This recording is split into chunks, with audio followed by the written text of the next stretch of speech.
G'day, I'm Greg and welcome to the shed. I'm going to start off with a bit of an apology for being away for so long and not making any videos. Obviously life's been a little busy and a little frantic, a little hectic, and I just haven't been in the shed. As much as I like getting here, it just hasn't happened. And today is Saturday. I'll spend maybe a couple of hours in here today. Then I'm tied up on Sunday. Monday I've got stuff that I'll have to do. Tuesday I'm getting ready to go away, and then I'm away on the plane on Wednesday again. So it's making things a little difficult at the moment. We've got a fairly hectic schedule, which keeps me out of the shed for too much of my time. That said, I'm going to try and edit some of the footage that I've already shot, and I'm going to show you a couple of purchases that I've made today, over the last couple of days since I've been back. And with a bit of luck, from now on things should be a little bit less frantic, and I should be able to get some more stuff up in the not too distant future. So let's have a look at a couple of purchases that I made yesterday, day before yesterday, Thursday. So we'll have a look at a couple of purchases, and we'll talk about some other stuff that I bought over a period of time, and we'll go from there. And by the way, there will be some more Shaper videos following in the next few weeks. This here is one of my purchases. The price was right, I could not say no. A universal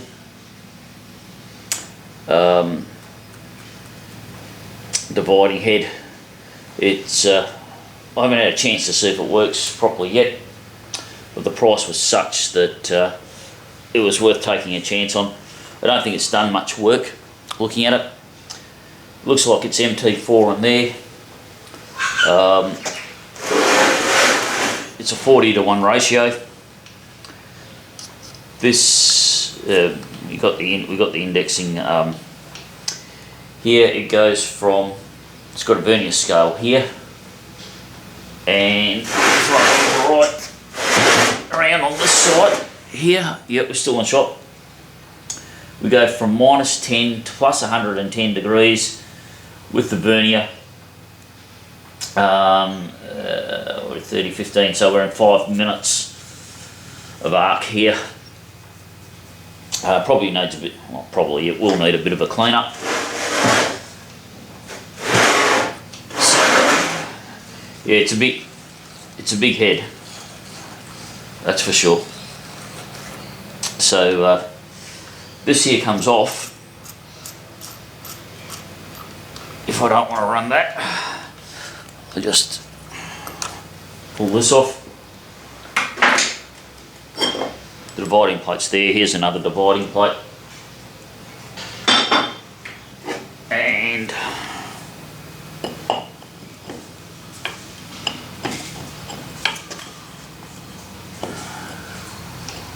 there we go.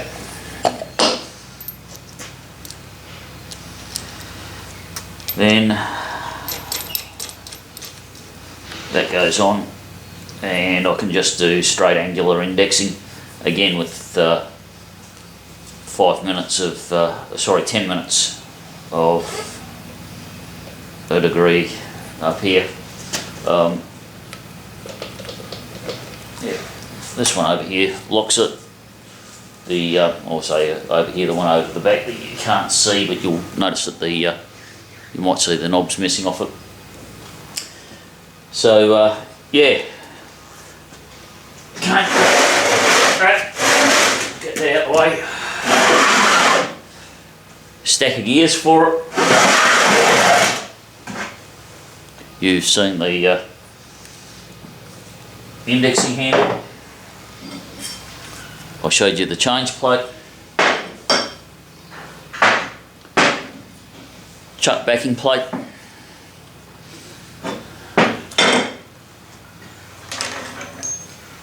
it's got some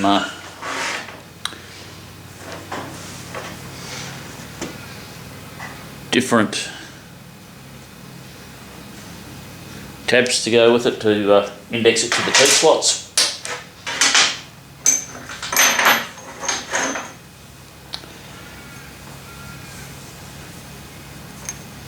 Pilot and another handle of some description.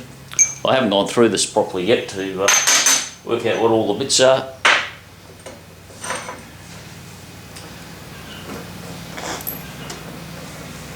We have a bush.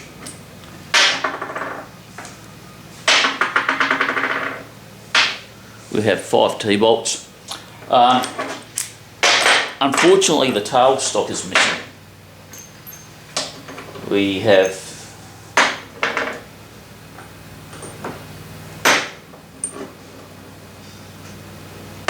the bushings for the change gears.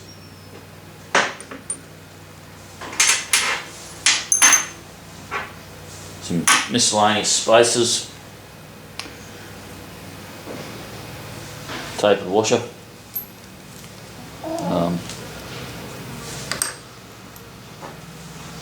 That was in the box. I'm not sure that actually belongs with this. I think it's just I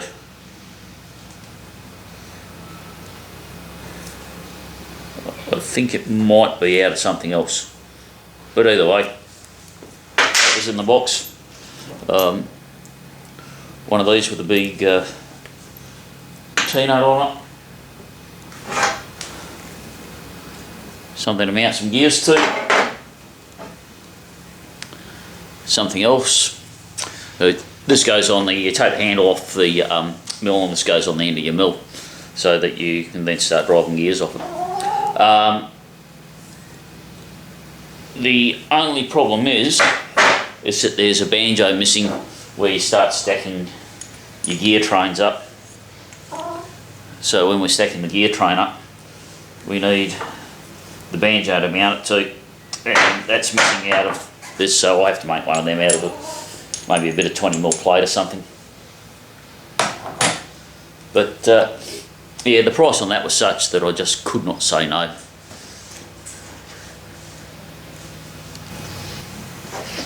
Now, this is a little difficult to get into shot.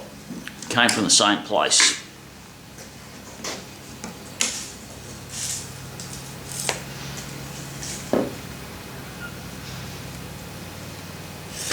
Precision distance gauges. If you stack them all together, you can get out to about 2 metres.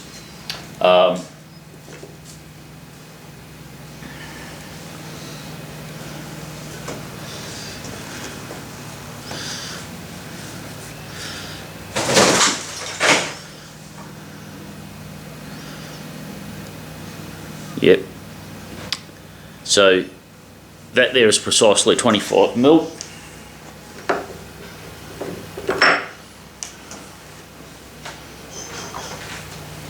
It's all covered in nylon at the moment, so that's why I'm handling it with a bit of rag to keep my hands off it.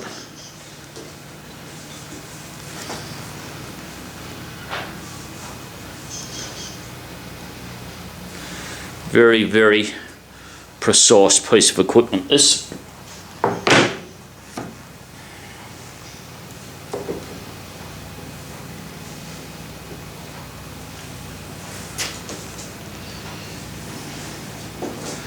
Pitter, 125mm at 20 degrees C, serial number. So I've got my gauge blocks, which are laboratory grade, which we can use to compare some of the shorter ones. Bloody chooks. That I can compare the shorter ones against it. This here. A 10mm block, so I can compare that against the 10mm gauge block. But basically what happens is you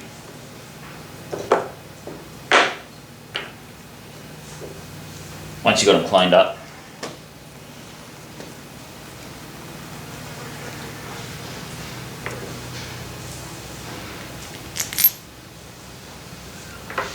And I'm not going to get too fussed about how I do it at the moment.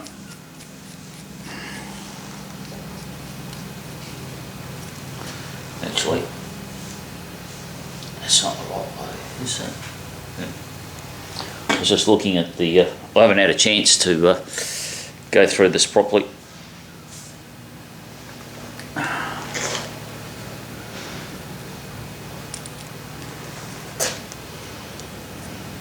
And don't bother telling me that I got the wrong stud in there, because I have realised that.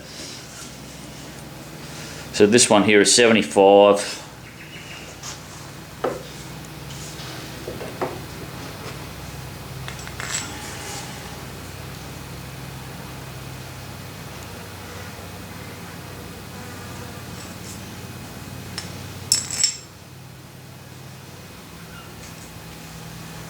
It's alright, I'm just playing around with it off slightly out of camera shot.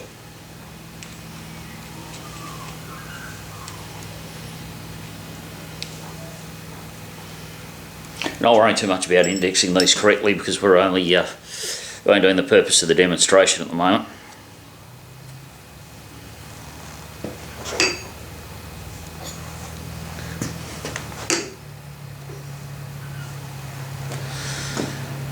So, the distance between here, this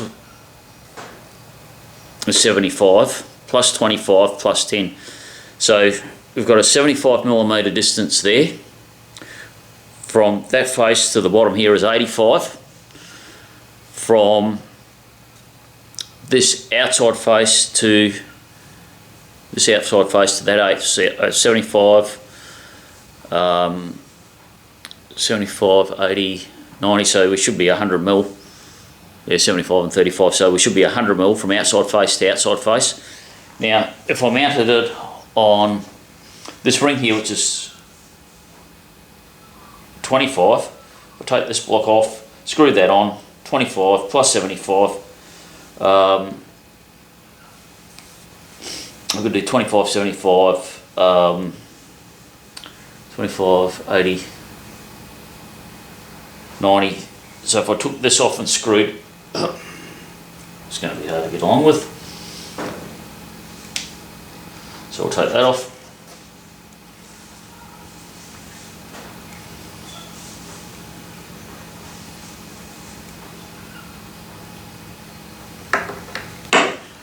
If I screwed this stack now onto there, I would have a very precise 100mm. So that's what I was trying not to do, but I've done it anyway. So this came from the same place as where I got the universal dividing head from, and it was an engineer. It was left over from an engineering shop that had closed down, and the number of times I'm going to use this is very, very small, but for what I paid for it, it's just one of those things that you can't say no to. Whether you like it or not, you just have to buy it. I'm probably not going to use it more than once every couple of years, but it's one of those things that if I can use it once every couple of years, if I use it once in my lifetime, I've got my money's worth out of it. If I use it a couple of times, then I'm miles in front. The price was just too good to say no. And the problem with some of this high precision equipment is that while it is expensive stuff to buy new, while it's worth money, the problem is that its market value as a second-hand item is small, because the level of demand for it is basically non-existent. Most people would never use it, and there's a fair chance I won't use it, but it'll last my lifetime and then some. And the thing about this type of stuff is that when you buy it at the right price, it's just worth getting anyway, because you will use it at some point in time when you need a very precise measurement.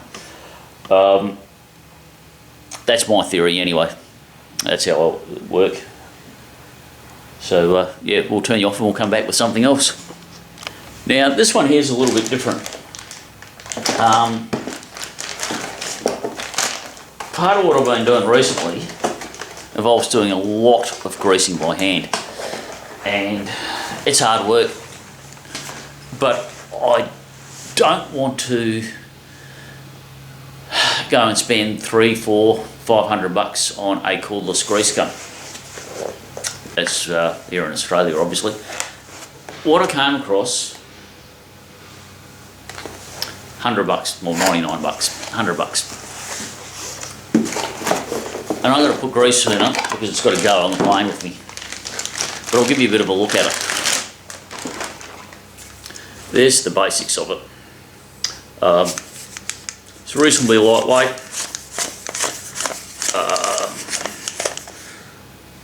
Probably made in China or Taiwan. It'll be made in Asia somewhere. Die-cast aluminium. Pretty normal for a grease gun.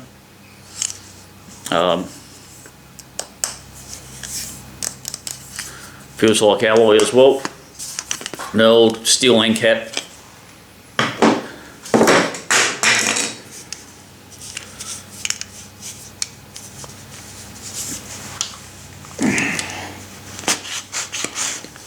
Got that going. So that seems okay. Pick the bits up we throw on the floor. If it can't get them thrown on the floor, then it's no good. It's got to be reasonably robust.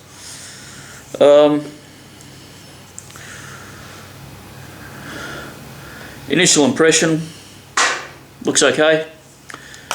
Nothing particularly special about it, other than the fact that it's pretty cheap. What it does is you take any brand, doesn't matter whether it's Makita or Milwaukee or DeWalt or Ozito or whoever else. You can use a Tek screwdriver, which is what I've got here, or a cordless drill, doesn't matter because they all go on here. Plug that on like that. Then, let's tilt you down a bit, you might be able to see what I'm doing. I'm doing this the wrong way around.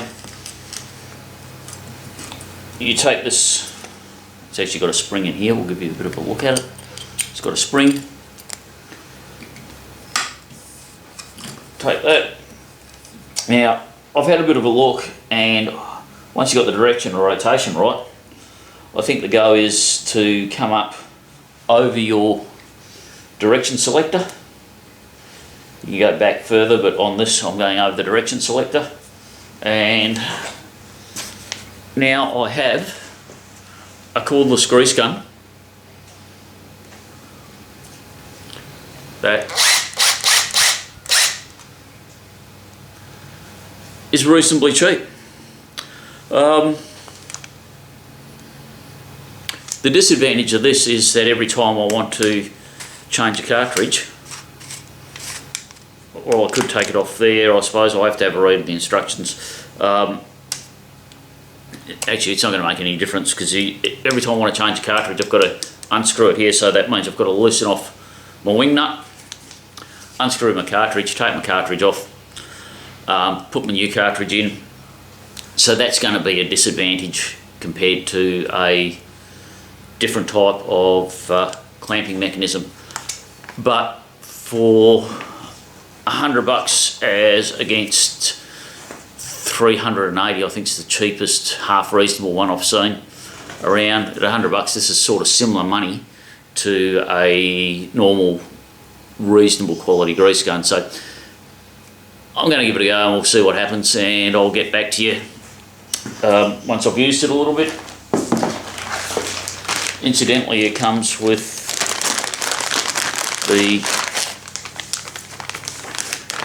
it's meant to be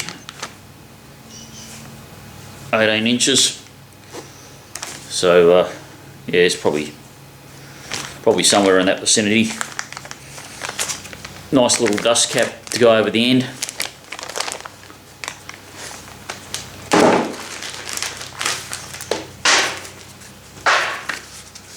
a book of words, which, let's be honest, 999 people out of 1,000 would never look at.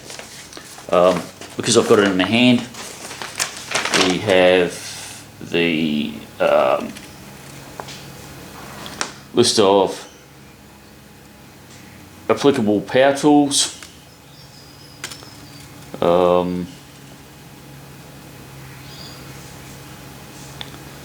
So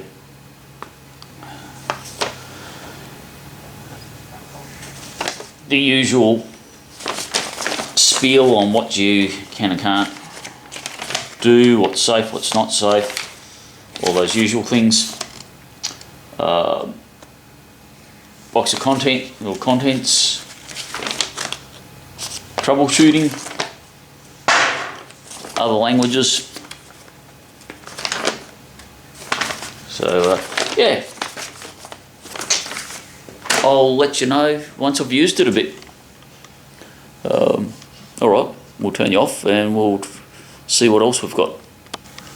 I was up at a salvage yard the other day, last time I was back in town, and I picked up a parting off tool holder for the shaper. Guess what I paid for it? It's 7/8 or 22mm near enough. The price was okay, you know, it's not something I'll be riding home to Mum to tell her about how good it is price wise, but yeah, handy little thing. But now that I've got it, I did some other stuff which you'll get to see. It's almost finished. I made up some, these have got to be halved and blued, but these are tool holders for parting tool blades for the shaper, and we've progressed a bit on the V-blocks, which there'll also be some video showing on that. So yeah, look, thanks very much for watching. Sorry that it's taken me so long to get stuff together, and if you're wondering why I'm not looking directly at the camera lens, it's because I'm looking at myself in the viewfinder to make sure that I'm in shot, which probably isn't a good thing. So yeah, that's where we're up to. Hopefully there'll be some more videos following more often, and hopefully we'll have something published for you,